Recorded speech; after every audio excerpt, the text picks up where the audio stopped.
Bonjour à tous, on se retrouve aujourd'hui pour une nouvelle review sur la chaîne YouTube des Queutards.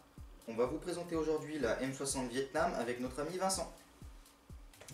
Alors pour commencer sur la M60 Vietnam, on va commencer sur du RS. M60 Vietnam commence à être utilisé et fabriqué surtout vers 1957 par là. Surnommé The Pig pour l'époque, à cause de la campagne médiatique sûrement, je sais pas plus que ça. Puis rapidement remplacé par la FN Mag, car tout simplement la M60 Vietnam considérée trop obsolète pour l'époque, tout simplement. D'accord. On va donc en venir à la réplique. Alors à la réplique déjà, niveau marque, on est de chez Aika, d'ailleurs très bien représenté. En full métal et fibres de nylon renforcées par des plaques de métal derrière, par exemple le garde-main. On tape à 420 fps d'origine, qui est quand même pas mal, d'ailleurs même beaucoup trop. Quand même, ça va en refroidir plus d'un de savoir qu'elle est dans les 7 à 8 kg, Oui, qui est quand même plutôt lourd. Bon après c'est une réplique de soutien, faut pas l'oublier. C'est ça. On va donc commencer à parler aussi des avantages et inconvénients. On va commencer par les inconvénients si tu veux bien. Bon ben je veux bien. Inconvénients, on va commencer par la poignée arrière qui est creuse déjà, qui gagne d'ailleurs en jeu. D'ailleurs moi dès la sortie de boîte, il y avait du jeu, je le cache pas. Bon après ça abrite le vis de calage moteur donc Nécessaire quand même. voilà, c'est plutôt utile. D'ailleurs petit point négatif aussi, l'emballage, très médiocre. Ouais. Très médiocre, un carton très fin, mais un bon coffrage en polystyrène autour. Donc, ça va. Suffisant. Moi là, j'ai récupéré le carton en très mauvais état, alors à mon avis c'était juste les livreurs qui n'étaient pas très compétents à mon avis. Ils n'avaient pas compris qu'on jouait pas au foot avec une M60. Mais sinon la réplique était en bon état. Là aussi le manque de solidité de certaines pièces externes et internes aussi. Externes entre autres cette petite poignée de démontage que j'ai cassée, qui servait à démonter la partie, tout ce qui est canon avant. D'accord. Qui me permet d'ailleurs de démonter mon câblage, le canon interne également. C'est plutôt utile de pouvoir le démonter quand même. Oui, oui. Ça peut servir. Quoi d'autre? Le fait que la réplique ne soit pas ambidextre, Oui. du fait que l'Amobox n'étant une Amobox déportée, qui ne soit pas comme une M249, qu'elle ne soit pas en dessous, Oui. fait qu'on ne peut pas passer le bras gauche au garde-main si on est droitier. Si on est gaucher, on est borné. Par contre, truc pas logique, la M60 en elle-même n'est pas ambidextre, mais le sélecteur de tir si. Genius. Ah oui, tout à Ouais, fait. Alors après au niveau avantage, une grande carte de billes, on peut le dire franchement, 3000 à 3500, ce qui est plutôt pas mal. Bonne Amobox. Ah oui, une bonne Amobox, oui. Amobox d'ailleurs très bien faite, dans le sens, bon, elle est très bien reproduite par rapport à la vraie revêtement en tissu. Les boutons d'enclenchement de l'Amobox qui sont par contre cachés derrière ce revêtement en tissu, aucun trou n'est fait préalablement par les fabricants, donc il faut vous faire votre trou vous-même. C'est mieux, bon certains vous diront que c'est quand même mieux de le faire plus petit parce que ça le cache mieux. Moi je préfère le faire grand parce que j'arrivais jamais à le choper. D'accord. Donc ça me paraît mieux. Un autre avantage, la réplique est une réplique rare. Oui, c'est vrai que c'est une c'est réplique pas qu'on tous les va jours. voir souvent. On voit plus la version A2 de la M60 ou la version Commando aussi. On la voit plus régulièrement parce que tout simplement elle a des rails plus accessoirisables, tout ça quoi. Une bonne prise en main aussi au niveau du garde-main, de la poignée. Qui est cranté on va dire. Oui, cranté, oui. Qui a d'ailleurs une légère incurvation sur les côtés aussi. Ouais, qui facilite encore la Oui, prise en qui main, d'accord. facilite encore. Les pièces internes, je parle, qui sont plutôt solides. Bon après, pour faire tourner en lipo, c'est possible. Il suffit juste de changer le piston d'origine. Le piston d'origine, un minimum. oui, le piston d'origine est très médiocre. Il faut le changer contre un piston avec des dents au moins en métal. Il faut juste que les dents soient en métal et puis elle suivra la lipo. Il faudra juste la chauffer un peu avec une des batteries d'origine et tout ira bien. Niveau d'ailleurs des pièces encore, d'ailleurs la gearbox est une gearbox de M249, donc pièce très facile à trouver. Oui, comme tu me disais, du coup, c'est une Gearbox M4 modifiée. Oui, en gros c'est ça, oui. D'accord. C'est juste au niveau de la forme de la gearbox juste allongée avec le moteur placé en légèrement, dessous. voilà. D'accord. C'est juste ça. On va finir maintenant du coup sur ton avis personnel sur la réplique.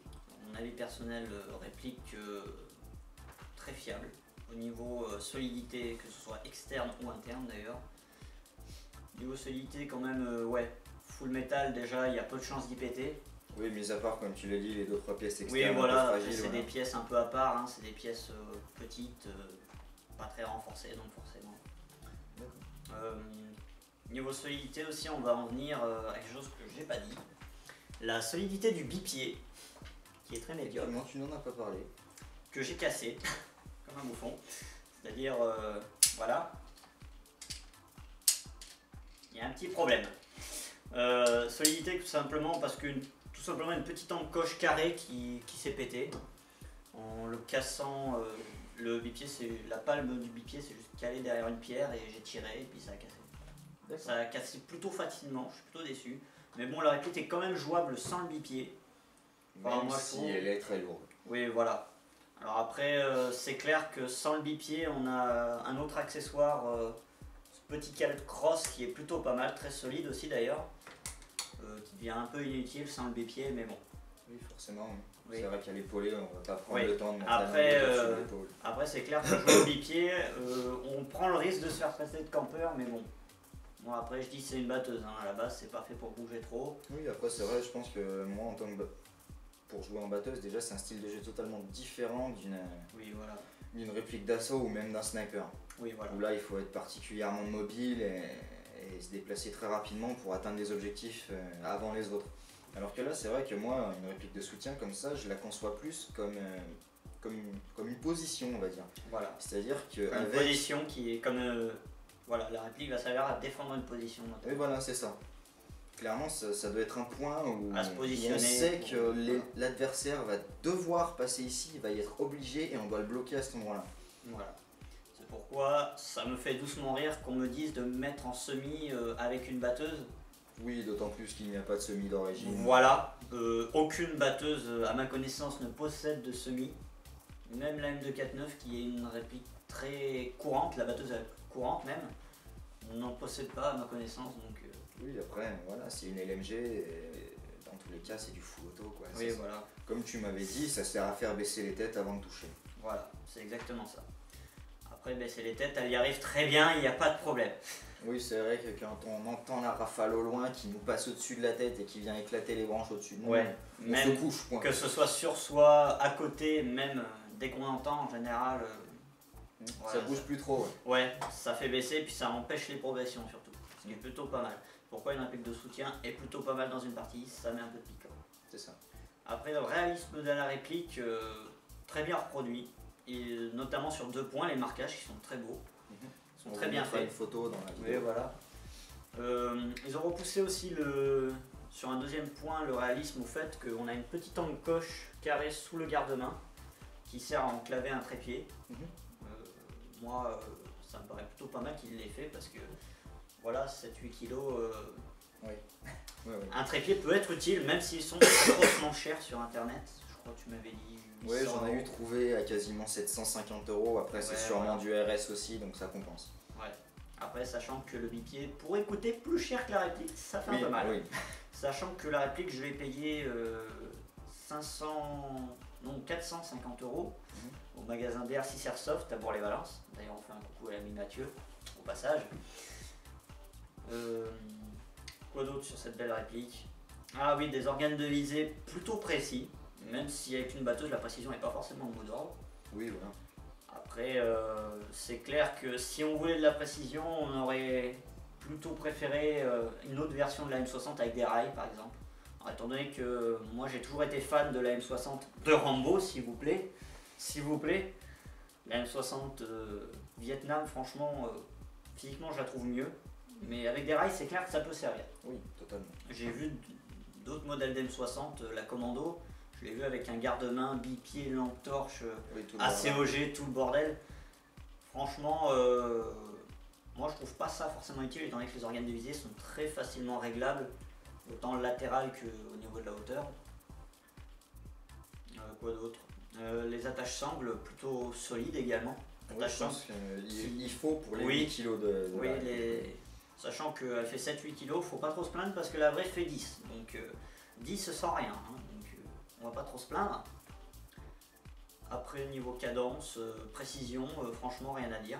Après, niveau précision, il y a un hop-up qui est réglable, donc au pire, Oui, voilà, ça tout te est permet réglable. quand même de jouer sur Voilà. la portée. Mais c'est vrai que niveau précision, vu que tu en parles, c'est vrai que tu as quand même des trajectoires rectilignes, des trajectoires plutôt aléatoires où tu vas pas forcément toucher quand tu vises. Quand même plutôt rectiligne, parce que aléatoire, si j'ai des trajectoires aléatoires, c'est voulu. C'est voulu forcément. Parce que si c'est voulu, ce sera tout simplement que j'ai une grande bande d'ennemis devant moi et qu'il va falloir que je les arrose tous en même temps. D'accord. Je ferai juste des déplacements de tir de gauche à droite. Après, en full ou pas, seule la partie en décidera, quoi. Et sinon, par rapport à ça, justement, est-ce que tu prévois quand même un petit upgrade dessus? Est-ce que tu as déjà changé des pièces? Upgrade, non. Par contre, un downgrade a été fait. Pour la puissance? Oui, parce que 420 FPS, c'est beaucoup trop. Ouais. Toutes les batteuses sont comme ça, faut s'y attendre. Si vous aussi vous allez acheter une réplique de soutien, les batteuses tournent toutes presque vers les 420 FPS environ. En moyenne, oui. Oui, en moyenne. C'est ça. Après nous, moi personnellement, je l'ai fait descendre à 330 FPS pour entrer dans les normes des règles de toutes nos teams alentours. Que ce soit nous d'ailleurs. Nous elle rentre largement d'ailleurs. C'est ça. On est beaucoup moins indulgents.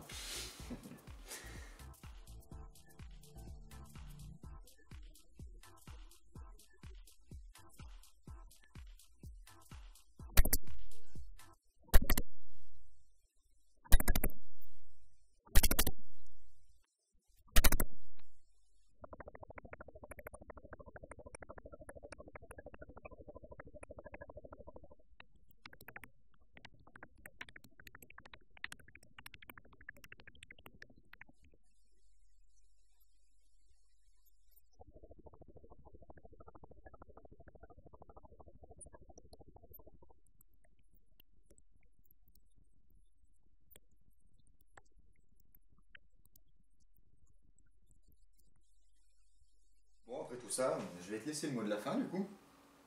Ben, le mot de la fin, tout simplement, ça va être tout noir! Ta gueule!